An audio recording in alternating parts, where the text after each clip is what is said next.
हाँ जी, राम राम जी। आप एचएसएससी से जुड़े हुए हैं या एचपीएससी से जुड़े हुए हैं या हरियाणा में आप नौकरियों की तलाश में हैं, तो हरियाणा के अंदर 1,24,000 पदों पर भर्तियां की जाएंगी। ये बहुत बड़ी खुशी की बात है आप सभी के लिए। लेकिन कुछ भर्तियां ऐसी है जिनमें 1 से 1.5 महीने का समय लगेगा। कुछ भर्तियां ऐसी है जिनमें 1 साल का समय लगेगा। लेकिन भर्ती की जाएगी, ऐसी स्टेटमेंट हमारे जो अभी के प्रेजेंट मुख्यमंत्री साहब है उन्होंने भी दी है। और हमारे जो भावी मुख्यमंत्री जो पद के दावेदार अपने को बता रहे हैं उन्होंने भी ये घोषणा करी है। क्या मामला है दोस्तों, यदि आप जानना चाहते हैं तो आप इस वीडियो को लास्ट तक देखते रहिए। चैनल को आपने अभी तक सब्सक्राइब नहीं किया है तो सब्सक्राइब कर लीजिए, ताकि आपको आने वाली हर अपडेट आपके मोबाइल पर बिल्कुल फ्री ऑफ कॉस्ट मिलती रहे। दोस्तों, चुनाव आयोग ने 24,000 भर्तियों के रिजल्ट जारी करने की इजाजत नहीं दी। ये बात चेयरमैन साहब ने बता दी है, मीडिया के माध्यम से आपके सामने पेश कर दी है कि भाई चुनाव आयोग ने मना कर दिया है। हम रिजल्ट निकालना तो चाहते हैं लेकिन चुनाव आयोग ने परमिशन नहीं दी रिजल्ट निकालने की। हालांकि एचएसएससी के चेयरमैन साहब ये भी कह रहे हैं कि कानूनी पहलू भी देख रहे हैं, परिणाम तैयार है। यानी कि भाई कानूनी कोई सहायता ली जा रही है, यदि चुनाव आयोग को दिखाकर परमिशन मिल जाए तो वो काम भी यहाँ पे एचएसएससी करने वाली है। ठीक है जी।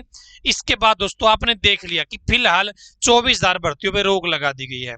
हरियाणा का युवा डर रहा है कि भाई ये 24,000 भर्ती यदि सरकार बनने के बाद, चुनाव के बाद नई सरकार बनेगी, यही बनेगी या कोई अन्य पार्टी की सरकार बनेगी, ये भर्ती पूरी होंगी या नहीं होंगी। युवा परेशान है, युवा भयभीत है इस चीज से कि क्या पता हमने 5 साल खो दिए, 4-4 बार 5-5 बार एग्जाम दे लिए एक पोस्ट के लिए, लेकिन अब भी ये जाके भर्तियां इलेक्शन के चक्कर में फंस गई है। तो यहां पर दोस्तों देखिएगा, जो हमारे अभी के मुख्यमंत्री साहब हैं, मुख्यमंत्री नायब सिंह सैनी जी, वो भी ये कह रहे हैं कि भाई चिंता करने की जरूरत नहीं है। क्या है, शपथ बाद में लूंगा, पहले 24,000 भर्तियों की ज्वाइनिंग दूंगा। यानी कि दोस्तों ये यदि मुख्यमंत्री बनते हैं और इनको ऐसा लग रहा है कि ये मुख्यमंत्री बनेंगे, बहुत अच्छी बात है, सभी को ऐसा लगना चाहिए, तभी एक अच्छी फाइट होगी। तो ये कह रहे हैं कि भाई शपथ बाद में लूंगा, पहले मैं इन 24,000 की ज्वाइनिंग दूंगा, चिंता मत करो, भर्तियों की ज्वाइनिंग दे दूंगा, और खुद जो मुख्यमंत्री की शपथ है वो बाद में लूंगा दोस्तों। यानी कि हमारे एट प्रेजेंट जो मुख्यमंत्री साहब है वो भी कह रहे हैं कि 24,000 युवाओं को डरने की जरूरत है, इन 24,000 भर्तियों पे ज्वाइनिंग दी जाएगी। और मेरी शपथ लेने से पहले अगला मुख्यमंत्री जब इनको बनाया जाएगा और ये बन जाएंगे, तो पता नहीं है बनेंगे नहीं बनेंगे, इन सरकार आएगी या नहीं आएगी इस पार्टी की, समय बताएगा। लेकिन यदि ये मुख्यमंत्री बनते हैं, मुख्यमंत्री बनने से पहले इनको ज्वाइनिंग दी जाएगी, जो अब 24,000 युवा परेशान हैं। इसके साथ ही दोस्तों यहां पे भूपेंद्र सिंह हुड्डा साहब ने भी कह दिया है कि पहले साल में, जी हां, 1 साल में 1 लाख सरकारी भर्तियां की जाएंगी। क्या है, 1 लाख सरकारी भर्तियां की जाएगी। भूपेंद्र सिंह हुड्डा है और ये भी मैदान में उतरे हुए हैं, मुख्यमंत्री के सपने इन्होंने भी संजो रखे हैं। देखते हैं भाई नायब सिंह सैनी का सपना पूरा होता है या फिर हुड्डा साहब का सपना पूरा होता है, या फिर कोई तीसरा चेहरा यहाँ पे आएगा, वो आने वाला समय बताएगा। लेकिन हुड्डा साहब कह रहे हैं कि भाई 1 साल के अंदर, शपथ लेते ही 1 साल के अंदर 1 लाख सरकारी नौकरियां हैं वो दी जाएगी।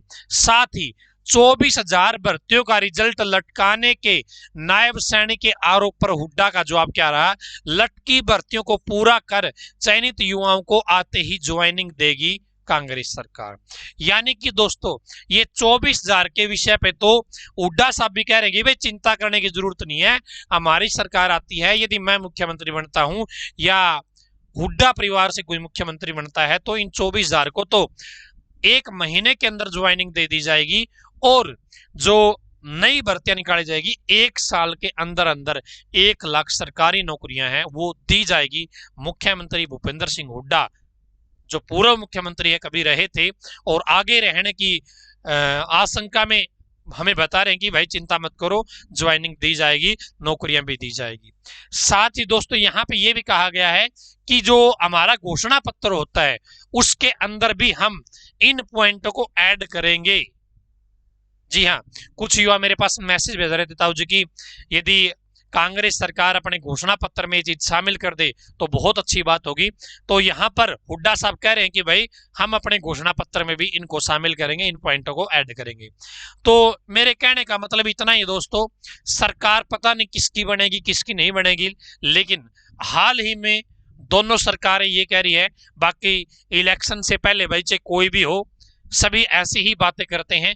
इलेक्शन के बाद क्या होगा ये आने वाला समय बताएगा, कितने साफ सुथरे तरीके से भर्तियां की जाएगी ये बात बड़ी इंपॉर्टेंट होगी। जैसे खट्टर साहब ने या नायब सिंह सैनी सरकार ने ये चीज अपने अभियानों में बार बार दिखाने की कोशिश करी गई है कि ना खर्ची ना पर्ची ना भर्ती, ठीक है। वैसे ही मुख्यमंत्री साहब जो पूर्व मुख्यमंत्री साहब हैं भूपेंद्र सिंह हुड्डा साहब, इनके ऊपर हमेशा ये आरोप लगे हैं कि भाई पर्ची तो चलेगी, खर्ची भी चलेगी, खर्ची भी मोटी चलेगी। ऐसा पहले इन पे चला आरोप चलते हैं, मैं नहीं कह रहा, पब्लिक कहती है।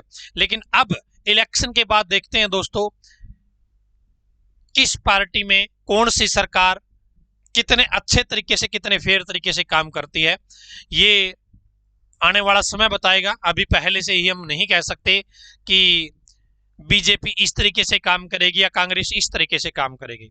हमें साफ सुथरा सोच के ही आगे अपने फ्यूचर के देखते हुए फैसले लेने हैं और आने वाले समय में पता चल जाएगा किसकी सरकार बनेगी। और आपको क्या लगता है 24,000 पदों पे ज्वाइनिंग या फिर 1.25 पदों पे भर्तियां 1 साल के अंदर, आपको क्या लगता है? आप कमेंट बॉक्स में जरूर बताइएगा कौन सी सरकार अपने सपने को पूरा करने के लिए काम कर सकती है, आपका माइंडसेट क्या कहता है। आज की इस वीडियो में इतना ही, धन्यवाद। भगवान करे आप सभी का समय शुभ रहे।